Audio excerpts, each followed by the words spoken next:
सैनिकों की जुबानी सुनिए उनकी कहानी। ये है रेजिमेंट डायरीज।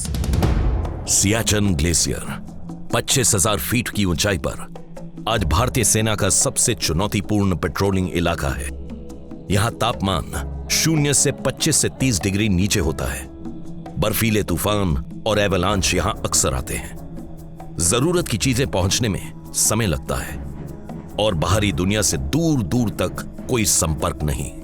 और पंजाब रेजिमेंट की कई बटालियंस ने इन दुर्गम ऊंचाइयों पर गश्त लगाते हुए दुश्मन पर अपना दबदबा बनाए रखा। सियाचिन बैटलफील्ड आप जानते हो कि वर्ल्ड का हाईएस्ट बैटलफील्ड है, तो इसमें जब भी बटालियन जाती है बहुत ही तैयारी करनी पड़ती है।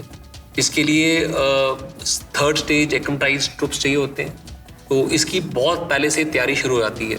इसमें hand picked, physically fit, mentally जो बहुत ही रोबस्ट, केवल शारीरिक ही नहीं, इसमें मानसिक तौर पे भी बहुत स्ट्रॉन्ग हमें चाहिए, ट्रुप्स चाहिए होते हैं। और जम्मू कश्मीर की ऐसी ही एक ऊंचाई पर पोस्टेड थे लेफ्टिनेंट कर्नल संपूर्ण सिंह।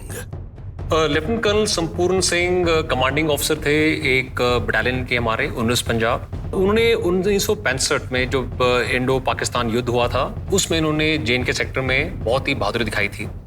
आपने सुना होगा फेमस हाजी पीर पास, जो कि कनेक्ट करता है उरी और पुंछ के बीच में। तो उस टाइम पे जब उन्होंने ये जो इरेगुलर फोर्सेस ने इसको ऑक्यूपाई किया था, तो उनके बटालियन को टास्क दिया था इसको कैप्चर करने के लिए, इस पास को। यहां मौसम बेहद खराब था। 30 किलोमीटर बर्फीली पहाड़ियों पर चलते हुए जब ये अपने फॉरवर्ड असेंबली एरिया पर पहुंचे तो वहां इन्हें इंतजार करने के लिए कहा गया और फिर वहां तेज बारिश शुरू हुई। ये जवान इस बारिश का मुकाबला सिर्फ अपने रेनकोट्स के साथ कर रहे थे और साथ में इनके कंधों पर था इनका असला, बारूद और राशन भी। लेकिन इनके कमांडिंग ऑफिसर ने इनका साथ नहीं छोड़ा।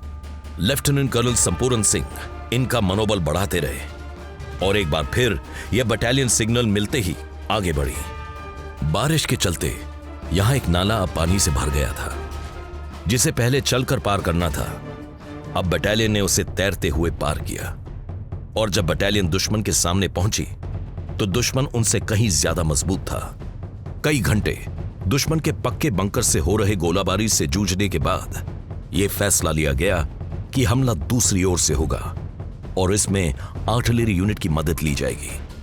और यह पूरी बटालियन फिर उसी दुर्गम रास्ते से वापस लौटी 3 दिन बाद दूसरी तरफ से हमला करने के लिए। इस बार हमला दुश्मन पर भारी पड़ा और यह पोस्ट भारत के कब्जे में थी। और यह सब तभी हो पाया जब उनके कमांडिंग ऑफिसर ने उनका मनोबल टूटने नहीं दिया। एक कमांडिंग ऑफिसर का बहुत ही इंपॉर्टेंस होता है एक बटालियन में। पूरी जो बटालियन को लीड करना, मोटिवेट करना और जो प्लान एग्जीक्यूट करने की जो जिम्मेवारी होती है कमांडिंग ऑफिसर पे होता है। तो उन्होंने सबसे हाई स्टैंडर्ड्स इंडियन आर्मी के जो लीडरशिप के वहाँ डिस्प्ले करते हुए खुद पर्सनली उन्होंने इस पूरे जो अटैक को लीड करवाया। और उन्होंने 2 इंपॉर्टेंट फीचर्स, यानी कि हाजी पीर और उसके बाद में बडोरी की जो फीचर है, इन दोनों को उन्होंने कैप्चर कराया। इससे पूरा जो हमारा जो वैली का, जो श्रीनगर का जो उन्होंने अटैक प्लान था पाकिस्तान का, वो पूरा स्टॉल हो गया और डेंट हो गया।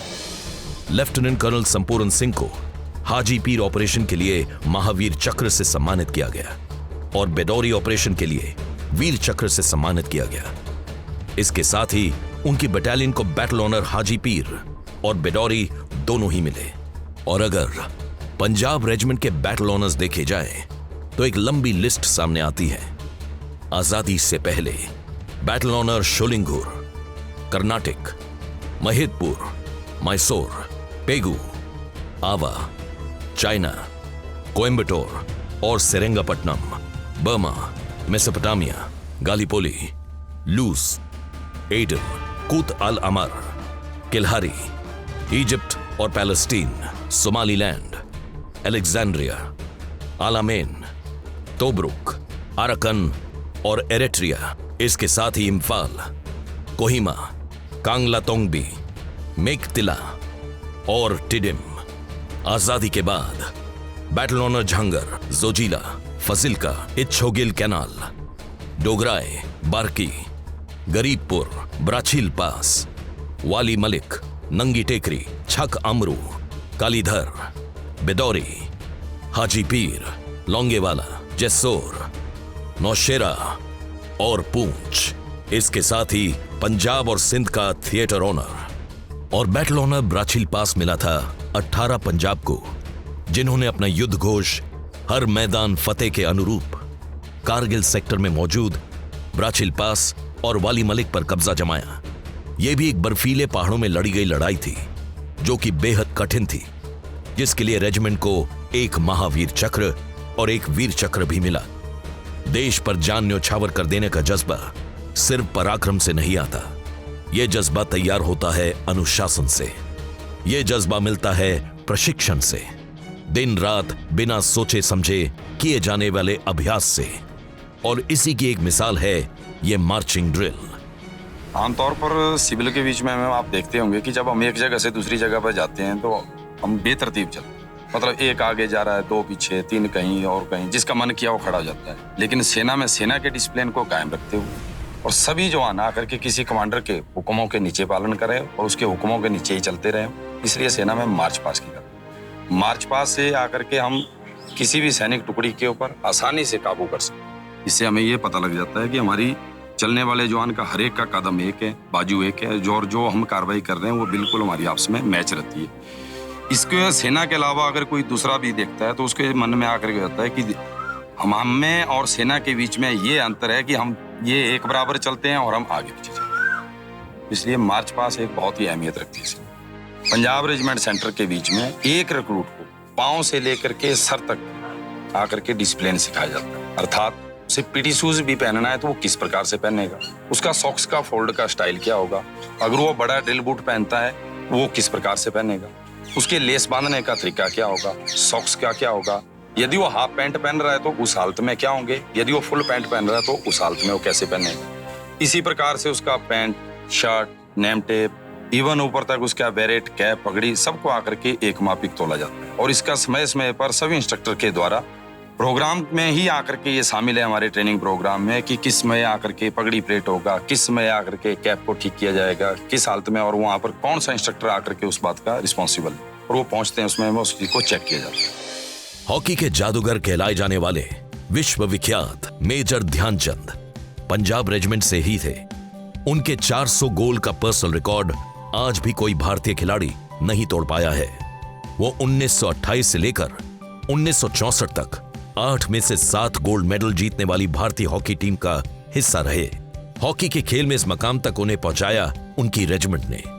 रेजिमेंट ने हमेशा अपने रिक्रूट्स में अगर किसी खेल में कौशल देखा है तो उसे पूरी व्यवस्था के साथ सपोर्ट किया।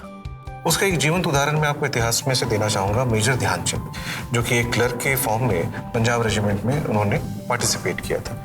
जब वो यहाँ पर आए थे उसी टाइम पे ही उनको जो टैलेंट है, उनका हॉकी का टैलेंट को देखा गया था और उनको हॉकी के रूप में ही नर्चर किया गया था। धीरे धीरे करके जब उन्होंने हॉकी खेलना शुरू किया, फिर बाद में उनको एक ऑफिसर के रैंक में लिया गया, कमीशन दिया गया, और वो बाद में मेजर ध्यानचंद के रूप में फेमस हुए, जिन्होंने बर्लिन में भी हॉकी खेला। और इतिहास गवाह है कि वो पहले भारतीय हैं, पहले ब्राउन स्किन्ड हैं जिन्होंने हिटलर के साथ में हैंडशेक किया था। कहा तो यह भी जाता है कि 1936 ओलंपिक्स में जब जर्मनी की टीम भारत से 8-1 से बुरी तरह हारी तो हिटलर उनके शानदार खेल से इतने प्रभावित हुए कि उन्होंने मेजर ध्यानचंद को जर्मन आर्मी में सीनियर पोस्ट देने की पेशकश भी कर डाली। मेजर ध्यानचंद को 1956 में सरकार द्वारा पद्म भूषण से भी सम्मानित किया गया। पंजाब रेजिमेंट का जो रेजिमेंटल गीत है वो वीर पंजाबी है। वीर पंजाबी का जो गाने के जो शब्द हैं ये अपने आप में बहुत अनूठा है, बहुत अलग सा है। क्यों? क्योंकि ये हमारा कंप्लीट इतिहास को बताता है और ये भी बताता है कि हम हर किसी से हम प्यार करते हैं, हम हर किसी से दोस्ती करते हैं, लेकिन कोई अगर हमें आंख दिखाता है तो हम उससे भी बैर करते हैं। ये कंप्लीट संगीत जो हमारा है इसको शकील बदौनी ने बनाया था और इसको जब हम गाते हैं तो हम अपने इतिहास को भी याद करते हैं और उन बुलंदियों को भी हम छूने की कोशिश करते हैं जो जिसके बारे में ये बात करते हैं। और वतन के नौजवानों की बहादुरी और वफादारी वाकई में इन्हें हर उस सरहद के पार ले गई जहां से उन्होंने अपने वतन के दुश्मनों को खदेड़ा और अपनी शहादत से दी अपने मुल्क के लोगों को सुरक्षित चैन की सांसें। सैनिकों की जुबानी सुनिए उनकी कहानी। ये है regiment diaries. Like, share, subscribe and click on the bell icon to never miss an update from Epic.